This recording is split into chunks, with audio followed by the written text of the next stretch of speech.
राज्यामध्ये कायदा आणि सुव्यवस्थेचा प्रश्न गंभीर असल्याचं राष्ट्रवादीचे नेते जयंत पाटील यांनी म्हटलेलं आहे। गुन्हेगारी प्रवृत्तीच्या लोकांना कोण पाठीशी घालतंय असाही सवाल जयंत पाटील यांनी उपस्थित केलाय। महाराष्ट्र गुन्हेगारांचा अड्डा होऊ नये असं सुद्धा जयंत पाटील यांनी म्हटलेलं आहे। जयंत पाटलांनी शरद पवारांची भेट घेतलेली आहे। अर्थात प्रदेशाध्यक्ष या नात्याने राष्ट्रीय अध्यक्षांची भेटणं यात अगदी नेहमीच आहे। पण सर, काय नक्की चर्चा झाली आहे? सुनावणी सुरू आहे आपल्या पक्षाच्या चिन्ह आणि एकूण पक्षाबद्दल।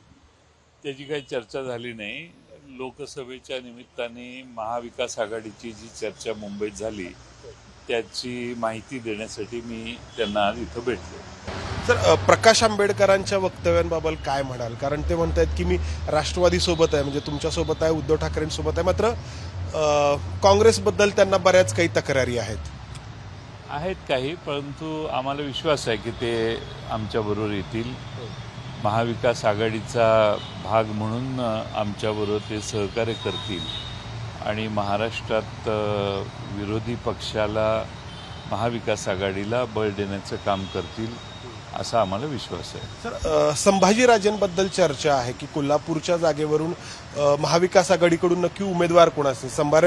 संभाजीराजे असतील, त्यांचे वडील शाहूराजे असतील की आणखी कोणी असतील? ती जागा नक्की कोण लढवणार आहे? राष्ट्रवादी लढवणार आहे, उद्धव ठाकरे लढवणार आहेत, कोण लढवणार आहे? असं आहे की आमचे महाविकास आघाडीचे अंतर्गत कोणती जागा कोण लढवणार याविषयी आम्ही कुठंच भाष्य करत नाही आणि उमेदवार म्हणून व्यक्तींचाही चर्चा जाहीरपणाने करणं योग्य नाही। उल्हासनगरची जी घटना आहे की सत्ताधारी पक्षाचे आमदार आहेत आणि सत्ताधारी पक्षाचेच तिथले शहर अध्यक्ष आहेत ज्यांच्यावरती गोळीबार झालेला आहे। अतिशय आश्चर्यकारक घटना आहे, निषेधार्ह घटना आहे।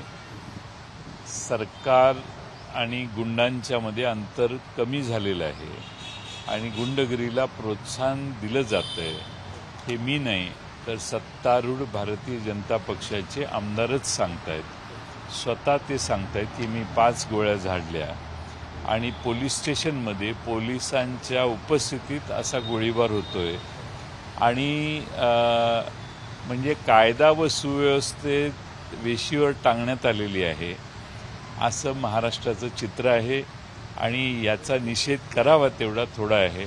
अशी घटना आजपर्यंत महाराष्ट्रात कधी झाली नव्हती, ती आज महाराष्ट्रात झालेली। जर राजकीय नेतेच अशा स्वरूपाचं कृत्य करत असतील तर परिस्थिती गंभीर होणार असं स्पष्ट केलंय। कॅमेरामन अमोल गवाळेसह मंदार गुंजारी, एबीपी माझा, पुणे। एबीपी माझा, उघडा डोळे बघा नीट।